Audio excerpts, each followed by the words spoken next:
You will not be cleansing any palates with this next game. However, it is the West Coast Eagles versus the St Kilda Saints being played at Optus Stadium.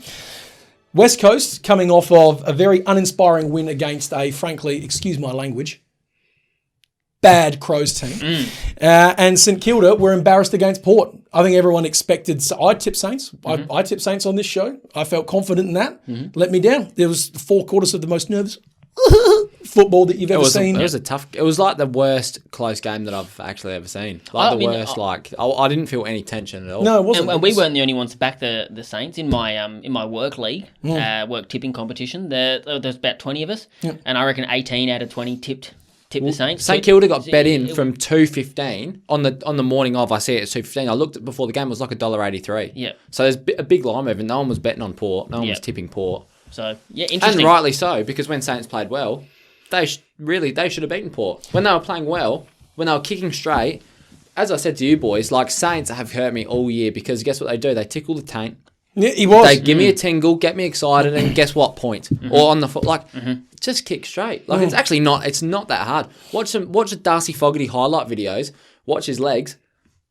When he kicks the ball, his legs go straight. The ball goes straight. Kick where you're facing. Every St very Kilda funny kick, how that works. Every St Kilda kick, like, they would actually play well in the soccer game, and that comes up to my scramble later on. Here we are. But what are they trying to do? What are they're watching Ronaldo highlights or something. They're literally kicking the ball. They wheel like, around. They wheel around. Like rounding. They've all been watching Buddy. They've all been watching Buddy. Of course it's going to send that. Like, yeah. It's not basic stuff. And obviously the big news in this one, Rowan Marshall is out. Huge one. That sucks. He's, I did not know that. Yeah, he's out with COVID. Yeah, he was at a tier 1 exposure site, so he's got to sit out this week on quarantine. Huge out. I don't know how they replace him just straight off the bat. We know, I said it on the pod a few weeks ago, their statistics with Ryder and Marshall in the team as opposed to just one or none is very, very stark. And that is why I'll be tipping the Eagles this week. Not because I think the Eagles are a better team, because I genuinely don't, but I can't get behind the Saints without Marshall in the team. He makes such a big difference.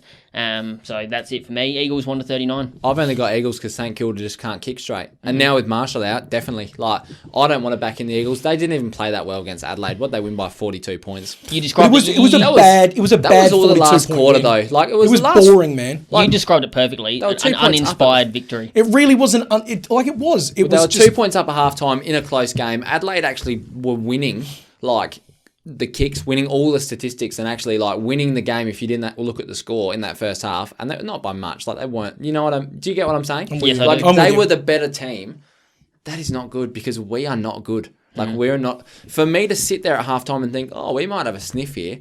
If you're good. Midfield, and it's no disrespect to Big Baby, but if you're letting Harry Schonberg run an absolute riot in the midfield, that says that your midfield is pathetic.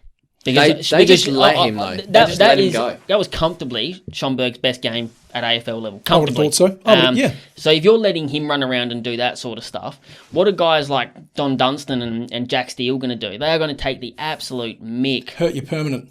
Hurt you permanent. Interesting stat for you. I was just having a quick Google search. By the look of it, apologies if I've made a mistake. I don't think I have. Having a look, it looks like the Saints never. It looks like the Saints have not beat the West Coast Eagles in Perth since 2010. We would expect that to continue then. I just don't think they're going to be able to travel and do it. Can't kick straight. They can't kick straight. And I'm off them for the rest of the year now. They could even make finals. Rest of the year. I think they'll win, but I'm off them as in I'm not going to get excited for them. I'm probably not even really going to... He's dusted them. I'm not looking to win to their games. Until I saw the Marshall news today, I was all over them. I thought they had the Eagles pegged, to be honest with you. But without Marshall, can't get behind them. I just wonder, because the Eagles are such a finicky, emotional team. I just wonder if that's enough to get them going. A mini resurgence, potentially. A crap win against a crap team, and now we get to go home and just, I'm back in the West. And do you know what I mean? Oh, the media will be like that. Mum's home cooking, go back home, playing an opponent that just got beat themselves. Don't care. No, but do you see what I mean? Can we move on to bets? Because I'm sick of talking about this game. I think the Eagles will get up, and I think Jack Steele will have 30 touches. I think Shannon Hearn will have 20 touches. I think Brad Shepherd will have 15 touches, Desmond. I was waiting for you. You didn't help me. That sounds like a Gylfi Sigurdsson movie. 15 touches, eh? Yeah. If you know, you know. Gylfi. Poor Swansea. Don't talk about Gylfi. Come on, kids. Come on, guys. Don't talk about Gilfie. No.